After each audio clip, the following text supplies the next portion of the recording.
السلام علیکم۔ آج کی ویڈیو ایک نہایت اہم اور موجودہ حالات سے جڑا ہوا موضوع ہے۔ ابراہیمی معاہدہ کیا ہے؟ یہ معاہدہ کس نے کروایا؟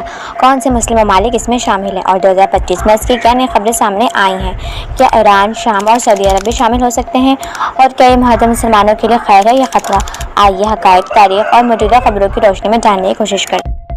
ابراہیمی معاہدہ کیا ہے؟ ابراہیمی معاہدہ ایک امن معاہدہ ہے جو 2020 میں امریکہ کی کوششوں سے اسرائیل، متحدہ عرب امارات اور بحرین کے درمیان طے پایا۔